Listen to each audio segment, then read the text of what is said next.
इस भारत स्वाभिमान के कुछ उद्देश्य हैं। उनमें से एक उद्देश्य है हमारे देश का जो आर्थिक और राजनीतिक भ्रष्टाचार है इसको समाप्त करना। दूसरा उद्देश्य है हमारे देश की जो कर व्यवस्था है, जो टैक्सेशन का सिस्टम है, इसको पूरी तरह से बदलना। तीसरा उद्देश्य है भारत की शिक्षा व्यवस्था का संपूर्ण रूप से स्वदेशीकरण करना, भारतीयकरण करना।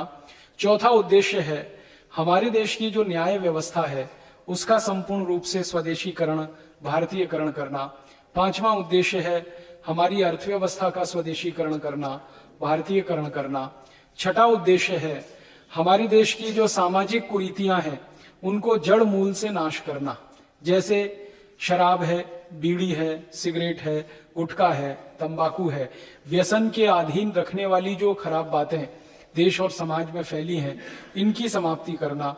सातवां उद्देश्य है भारत देश के पर्यावरण को और ज्यादा बेहतर बनाना। आठवां उद्देश्य है इस देश की गरीबी, भूखमरी, बेरोजगारी की जो परिस्थिति बन गई है उसको पूरी तरह से नेस्तनाबूद करना। और नवां उद्देश्य है हमारे देश की जनसंख्या को नियंत्रित कर पाना। ये 9 उद्देश्यों के लिए भारत स्वाभिमान बना है।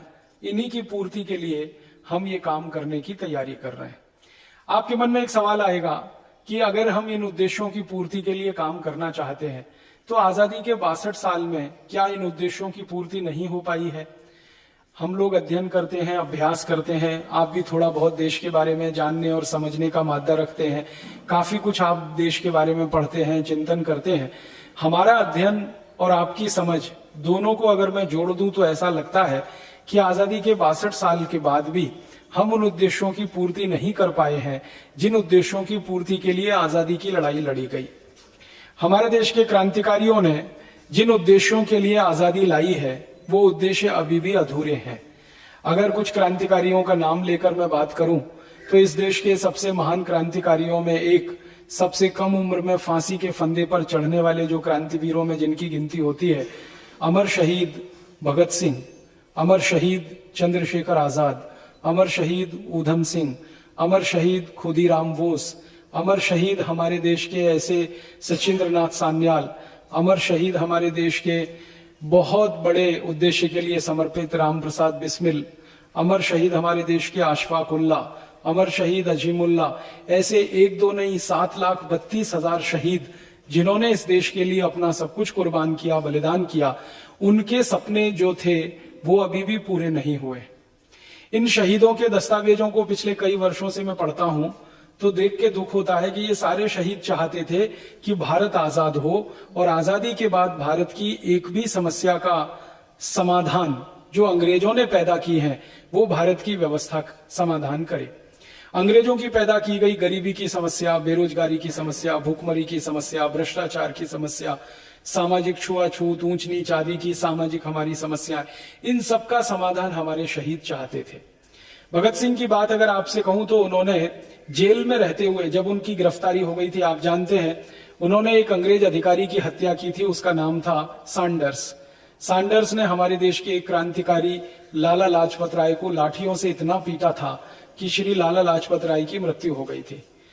हमारे भारत देश में अंग्रेजों के खिलाफ जुलूस निकालने के, अंग्रेजों के खिलाफ रैली निकालने के एक कार्यक्रम में लाला लाजपत राय शामिल थे। उनके ऊपर लाठियां मारी गईं, सिर पर उनके लाठियां बरसाई गईं। परिणाम ये हुआ उनकी मृत्यु हुई। जिस अंग्रेज अधिकारी ने ये काम किया उसका नाम था सैंडर्स। भगत सिंह ने उनको मार देने का, खत्म कर देने का संकल्प किया था और एक दिन उसको उन्होंने पूरा कर दिया। सैंडर्स को गोली मारी। उसके बाद भगत सिंह ने हमारे देश की संसद में बम फेंका था, वो आप भी जानते हैं। और संसद में बम फेंका गया था अंग्रेजी सरकार के कान खोलने के लिए, क्योंकि अंग्रेजी सरकार भारत के लोगों की कोई बात सुनने को तैयार नहीं थी। उसके बाद भगत सिंह जी की गिरफ्तारी हुई। गिरफ्तारी के बाद उनको लाहौर जेल में रखा गया। 1931 में 23 मार्च को उनको फांसी हुई थी।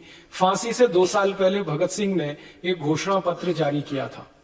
1929 में जेल में रहते हुए उन्होंने एक मैनिफेस्टो बनाया था, क्योंकि बहुत लोग उनसे जेल में मिलने के लिए आते थे और वो उनसे यही कहते थे कि आप इस देश में क्या करना चाहते हैं वो लिखकर हमारे देश के लोगों को बताइए, क्योंकि जेल से बाहर तो जा नहीं सकते, व्याख्यान दे नहीं सकते, भाषण हो नहीं सकता। तो श्री भगत सिंह ने एक घोषणा पत्र तैयार किया था। उस घोषणा पत्र को आप देखेंगे तो उसमें पहला ही बिंदु है, वो ये कह रहे हैं और लिख रहे हैं कि आजादी मिलने के बाद इस देश में सबसे पहला काम ये होना चाहिए कि अंग्रेजों की बनाई गई पूरी व्यवस्थाएं बदल जानी चाहिए।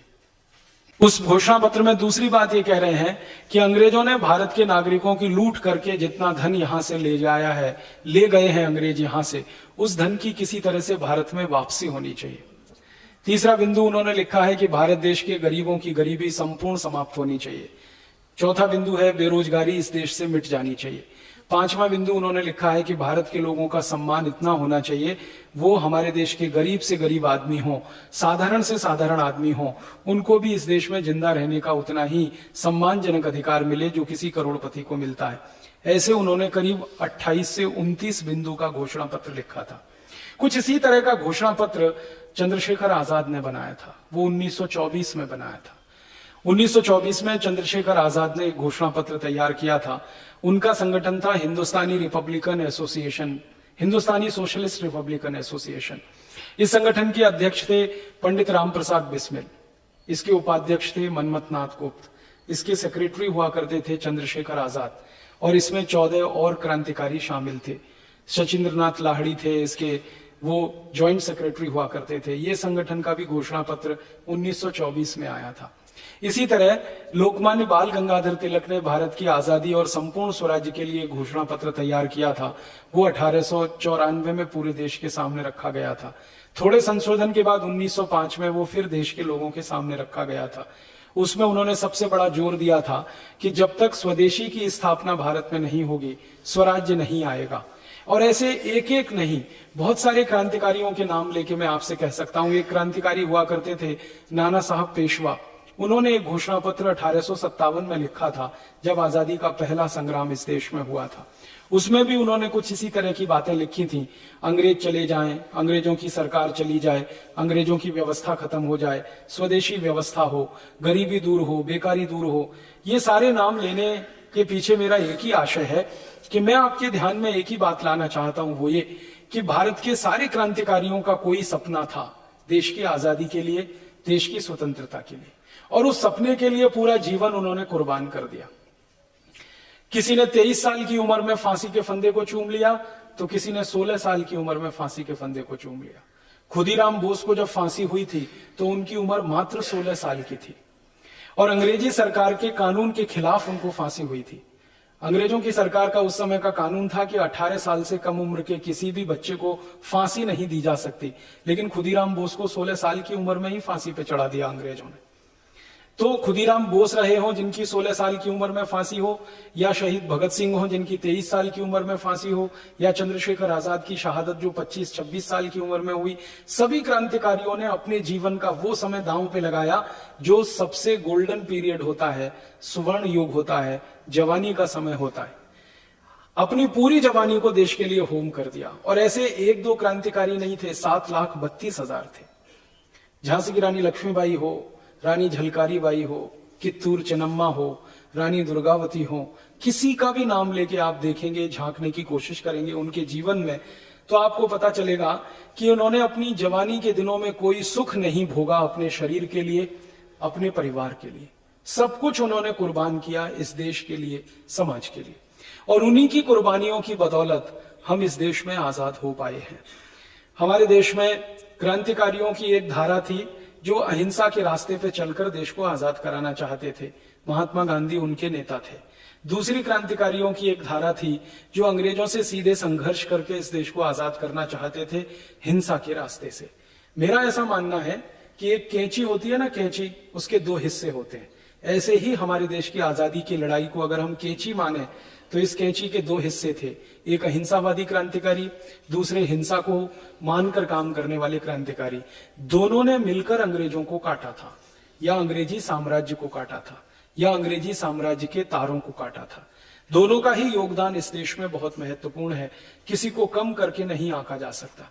गांधी जी के साथ करोड़ों करोड़ों लोगों ने भी अपना जीवन दांव पे लगाया था, और उनके कहने पर अपना सारा सुख सुविधाएं, परिवार छोड़कर आजादी की लड़ाई में कूद पड़े थे। तो इन सारे के सारे क्रांतिकारियों ने कोई सपना देखा इस देश की आजादी के लिए। अब आजादी के 62 साल के बाद हम उस सपने का अगर मूल्यांकन करें तो बहुत दुख और अफसोस होता है कि आजादी के 62 साल के बाद भी किसी क्रांतिकारी का सपना पूरा नहीं हुआ। महात्मा गांधी कहते थे कि आजादी के बाद ग्राम स्वराज्य आएगा, ग्राम राज्य आएगा, लेकिन नहीं आया। भगत सिंह का कहना था आजादी के बाद अंग्रेजों की व्यवस्था खत्म हो जाएगी, लेकिन नहीं हुई। चंद्रशेखर आजाद का कहना था कि आजादी के बाद गरीबी खत्म हो जाएगी, नहीं हुई। ऊधम सिंह कहा करते थे कि आजादी के बाद हर गरीब आदमी को सम्मान मिलेगा, नहीं मिल पाया। किसी भी क्रांतिकारी के जितने सपने उन्होंने देखे थे, उसमें से किसी एक का भी हम मूल्यांकन करेंगे, विश्लेषण करेंगे, तो पता चलेगा कि कुछ भी नहीं हुआ। तो हुआ क्या फिर इस देश में? अगर हम देखना चाहें तो क्रांतिकारियों के सपने अगर पूरे नहीं हुए, तो इसका माने तो आजादी अधूरी है, पूरी नहीं है। अगर लोकमान्य तिलक स्वदेशी और स्वराज्य की बात किया करते थे, तो भारत की आजादी के 62 साल के बाद ना तो इस देश में स्वदेशीपन है और ना ही स्वराज्य की स्थापना हुई है। अगर हमारे क्रांतिकारी पूर्ण स्वतंत्रता की बात करते थे, तो आजादी के बाद तो हमने कोई स्वतंत्रता नहीं प्राप्त की है। स्वतंत्र अगर एक शब्द को ध्यान दें तो इसमें स्व है, अपना, तंत्र माने सिस्टम, अपना तंत्र, अपना सिस्टम। आजादी के बाद स्वतंत्रता की बात जो समझने के लिए हम कहें, तो हमने तो कोई अपना सिस्टम नहीं बनाया, हम तो अंग्रेजों के सिस्टम में ही सारा का सारा काम कर रहे हैं। आपको सुन के हैरानी होगी, ताज्जुब होगा। मैं जब इस देश की व्यवस्थाओं के बारे में अध्ययन और अभ्यास करता हूं तो इतना दुख होता है कि अंग्रेजों ने हिंदुस्तान को गुलाम बनाकर रखने के लिए जितने तरह के कानून बनाए, जितने तरह की नीतियां बनाई, वो सारे के सारे कानून, सारी की सारी नीतियां ज्यों की त्यों चल रही हैं। उनमें कोई कॉमा फुल स्टॉप का भी संशोधन नहीं हुआ। उदाहरण दूं आपको मैं, अंग्रेजों ने हिंदुस्तान को गुलाम बनाकर रखने के लिए 34,735 कानून बनाए। उनमें से एक कानून है जिसका नाम है आईपीसी, हम उसे कहते हैं इंडियन पीनल कोड। दूसरा कानून है सीपीसी, जिसको हम कहते हैं सिविल प्रोसीजर कोड। तीसरा कानून है सीआरपीसी, जिसको हम कहते हैं क्रिमिनल प्रोसीजर कोड। ये तीनों ही कानून अंग्रेजों के जमाने के हैं, इसमें कोई रद्दोबदल हमने नहीं किया है। इंडियन पीनल कोड जो है ना, वो तो नकल है आयरिश पीनल कोड का। अंग्रेजों के देश ब्रिटेन ने एक देश आयरलैंड को गुलाम बना के रखा हुआ है। आपको मालूम है, इंग्लैंड के पास एक छोटा सा देश है, उसका नाम है आयरलैंड। वो स्वतंत्र देश है, लेकिन अंग्रेजों ने गुलाम बनाकर उसको 1100 साल से अपने कब्जे में रखा हुआ है। आयरलैंड अभी तक स्वतंत्र नहीं हो पाया, और आयरलैंड की स्वतंत्रता के लिए 1100 साल से अभियान चल रहा है, लेकिन वो सफल नहीं हो पा रहा है। आयरलैंड को गुलाम बनाकर रखने के लिए अंग्रेजों ने एक कानून बनाया, आयरिश पीनल कोड। दुर्भाग्य से उसी की फोटोकॉपी है इंडियन पीनल कोड। जब मैंने आयरिश पीनल कोड की कॉपी खरीदी और इंडियन पीनल कोड तो हमें मिल जाता है, दोनों को सामने रखकर अध्ययन करना शुरू किया, तो एक भी कॉमा फुल स्टॉप हमारे यहाँ बदल नहीं है। बस अंतर इतना है कि आयरिश पीनल कोड में जहां आई का मतलब आयरलैंड है, इंडियन पीनल कोड में आई का मतलब इंडिया है। बस इतना ही अंतर है, कोई दूसरा अंतर नहीं। मैं आपको एक ऐसी बात कहने के लिए यहां आया। अंग्रेजों का एक अधिकारी हुआ करता था, उसका नाम था टीबी मैकॉले। उसने ये ड्राफ्ट किया आईपीसी, और इसकी ड्राफ्टिंग हुई सबसे पहले 1840 में, लागू हुआ 1860 में। ड्राफ्टिंग करते समय मैकॉले ने एक पत्र लिखा था ब्रिटिश पार्लियामेंट के हाउस ऑफ कॉमन्स को, क्योंकि मैकॉले को वहीं से भेजा गया था। उस पत्र में वो लिख रहा है कि मैंने भारत की न्याय व्यवस्था को आधार देने के लिए एक ऐसा कानून बना दिया है जिसके लागू होने पर भारत के किसी आदमी को न्याय नहीं मिलेगा। वो खुद लिख रहा है, और वो अपने ही पत्र में लिख रहा है कि इस कानून की जटिलताएं इतनी हैं कि हिंदुस्तान का साधारण आदमी तो इसको समझ ही नहीं सकेगा। और तीसरी बात वो लिखता है कि जिन भारतवासियों के न्याय के लिए ये बनाया गया है, उन्हीं को ये कानून सबसे ज्यादा तकलीफ पैदा करेगा। चौथी बात वो लिखता है कि भारत की जो पुरानी न्याय व्यवस्था कुछ हुआ करती थी, उसको ये संपूर्ण जड़ से खत्म कर देगा। और पांचवी बात वो कहता है कि जब भारत के लोगों को न्याय नहीं मिलेगा, तभी हमारा राज्य भारत पर मजबूती से स्थापित होगा। आईपीसी की ड्राफ्ट करने वाला मैकॉले ये कह रहा है, और उसकी बात आजादी के 62 साल के बाद हमें सच होती हुई दिखाई दे रही। आईपीसी पूरा का पूरा अंग्रेजों का बनाया हुआ ड्राफ्ट है, जिसके आधार पर इस देश में न्याय व्यवस्था चल रही है। परिणाम जानते हैं क्या है? इस न्याय व्यवस्था में 3.5 से 4 करोड़ मुकदमे पेंडिंग हैं अलग अलग अदालतों में, उनके फैसले नहीं हो पा रहे। 10 करोड़ से ज्यादा लोग न्याय के लिए भटक रहे हैं। लोअर कोर्ट में, हाई कोर्ट में, सुप्रीम कोर्ट में 10 करोड़ से ज्यादा लोगों को न्याय की उम्मीद है, लेकिन न्याय मिलने की दूर दूर तक कोई आशा नहीं है। कारण क्या है? आईपीसी का आधार ही ऐसा है कि वो न्याय नहीं दे सकता।